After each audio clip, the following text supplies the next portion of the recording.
Hey guys! We know it's been a while, But we're back with our first post-pandemic BookTube.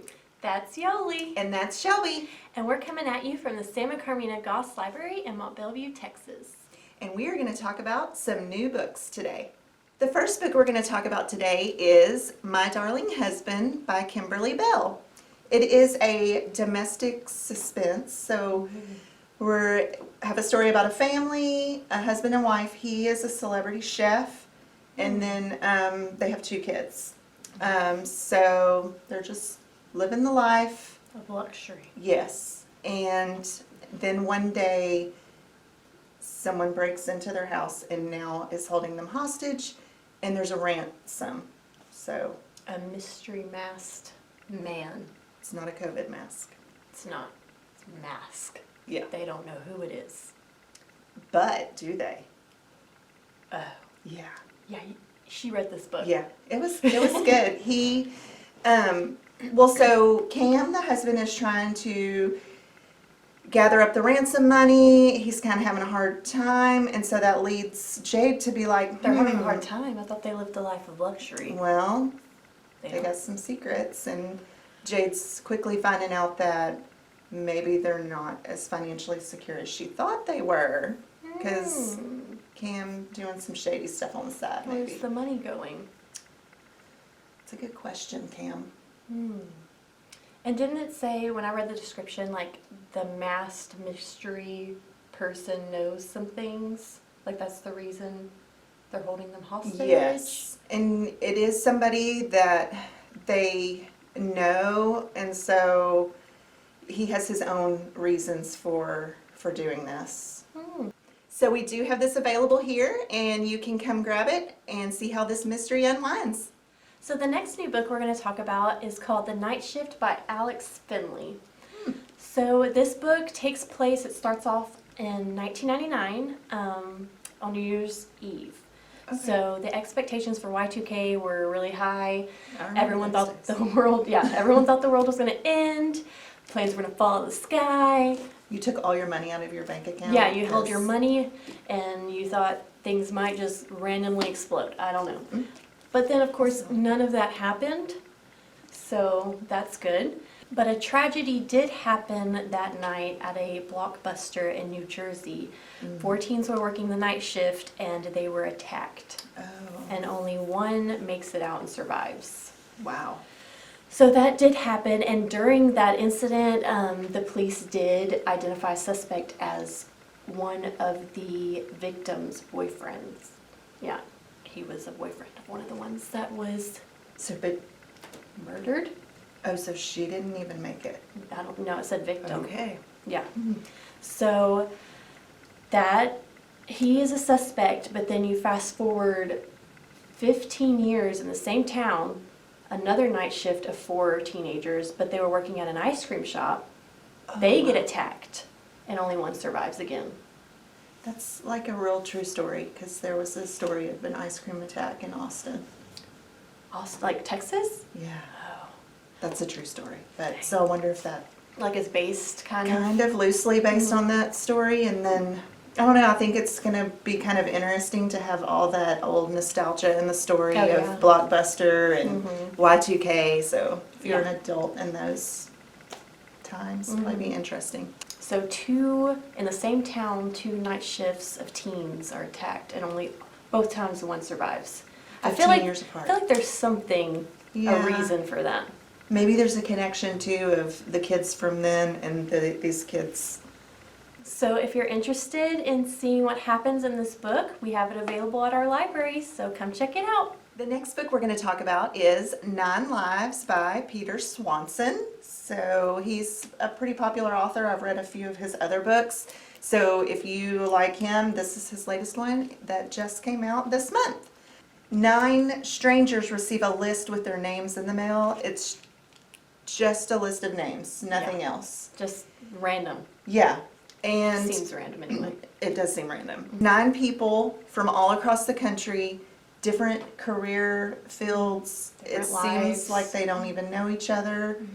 One of them's even an FBI agent, and she is trying to get to the bottom of the mystery and find out why they got this list. Like, doesn't it say that they all got the list and they all kind of just like looked it over and then they were like, like kind of threw it away like spam mail or something? Yeah, and then somebody's dead. He was jogging. Well, one person was drowned. Oh yeah. Yeah, and then another person was. Wasn't he an older man? Yeah, An older man was drowned, and then another man was jogging in his neighborhood and got shot in the back. Yeah, and they're both on the list. So now there's seven. 7 left. 7 names. 7 lives. After that, they started caring. I think they did. They were probably digging the list out of the trash to see. And I wonder, like, because they're all over the country, so like, okay, we don't necessarily hear about news that happened in New Jersey of a man getting shot in his neighborhood. Yeah, I mean, if I were to know 2 people off that list, I'd be like, okay, where's the list? But how did they find out those 2 people were on or dead? My name was on a list, and my name was on a list, and I didn't know you. I wouldn't be like, hey, are you still alive? I mean, I wouldn't call you. I just got this list with 9 names. Are you alive? I just want to double check. Yeah. Oh, you are. I'm going to throw this away. Yeah, well, you're fine? Okay, I'm fine too. Yeah. So, yeah, I don't know. I don't know how they come to know that people on the list are dying. So. But they are, and so then they pay attention. Could you imagine being on like number 4 and 1 and 2 are already dead? Are they like going in order though? I don't know. Are What if they are and you're like, well, I might be next. I would not. One more person and then it's my turn. But that's so weird. Like, but I mean, they have to have a reason for those people, even though they all have different lives and different careers. Like, just random. I want to know why they're all on the list. They're tied together somehow. Yeah. It does say if you're on the list, someone wants you dead. Let me just thumb through here and be sure we're not on it. Yeah, we're gonna double check, make sure we're not on the list. But if you want to make sure you're not on the list, you can come check it out.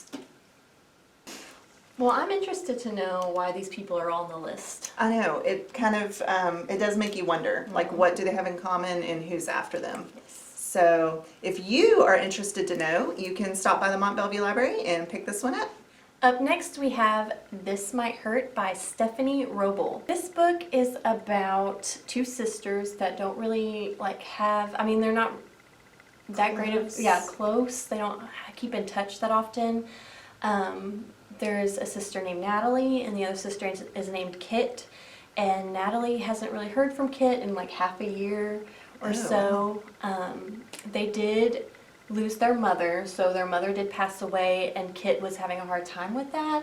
So she hears of this place called Wisewood. It's a private island, I guess kind of like a resort. Okay.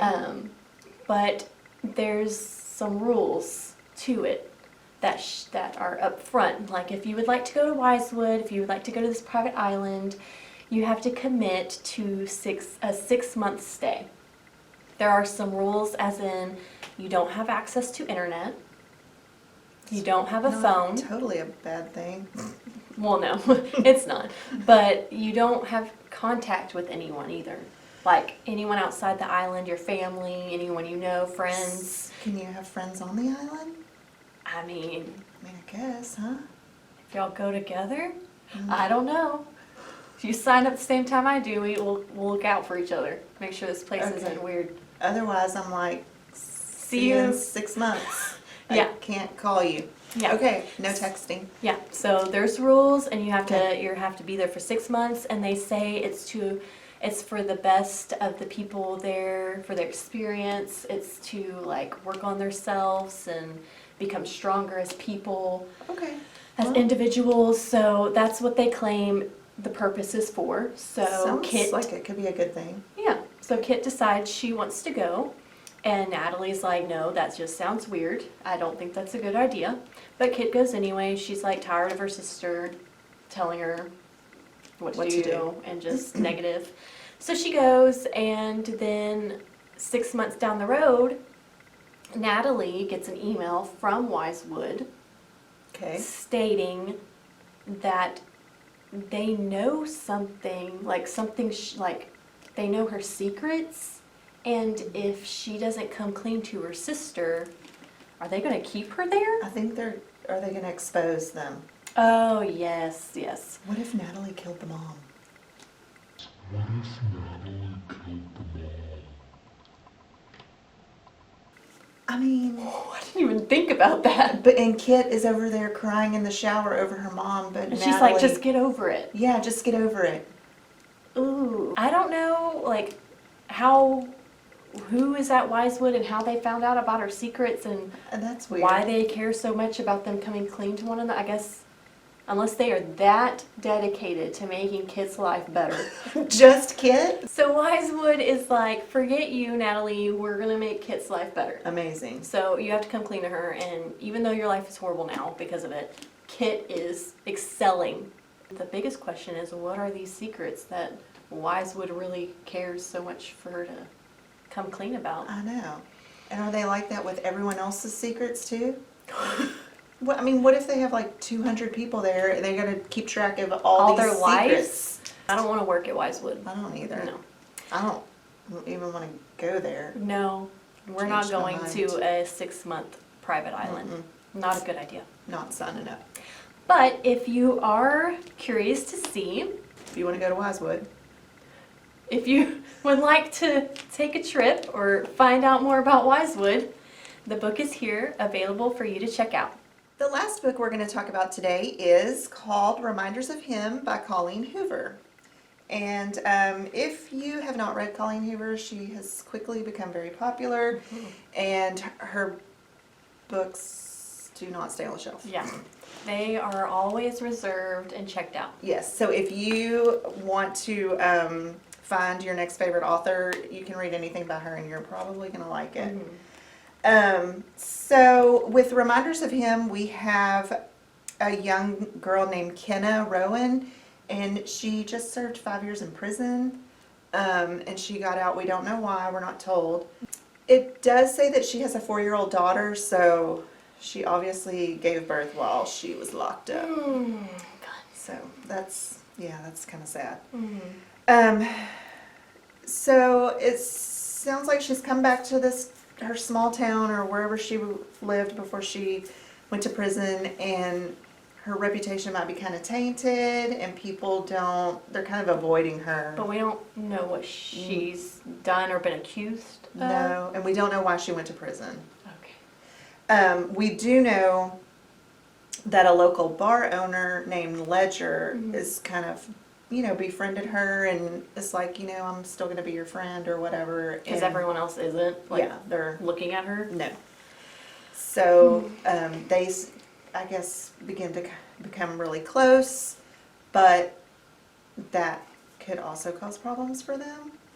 Yeah, it says the two form a connection despite the pressure surrounding them, but as their romance grows, so does the risk. So people don't like that they're getting closer? They find that as a threat? I guess. I don't know. But so part of me thinks like we don't know who the baby daddy is. And then we don't know why she went to prison. So is there some kind of accident? Maybe she was wrongly accused. Maybe she was just in the wrong place at the wrong time? Yeah. But it's reminders of him, so So surely there's another guy. Another it's not guy. Ledger. no, Yeah. She's being reminded of someone. of him. Of him. Who is he? We don't know. But you can find out if you want to come grab this Colleen Hoover off the shelf, because it won't stay there long. All right, you guys, so that's all we had to talk about for our first BookTube back. We're very excited to be doing this again, and we're hoping to get back on our schedule of doing this at least once a month. So be sure to give our channel a like and subscribe so that you can be notified whenever we post next. And yeah, we're just excited to be here. And also just a quick update, we are back open now and offering all of our in-person programming again. If you want to find out what we have going on for the month of April, because March is pretty much over, you can check our website. All of our events are posted on there, and then we do post updates on our Facebook page. Yep. So thank you guys for joining us, and we hope to see you next time. Bye. Bye.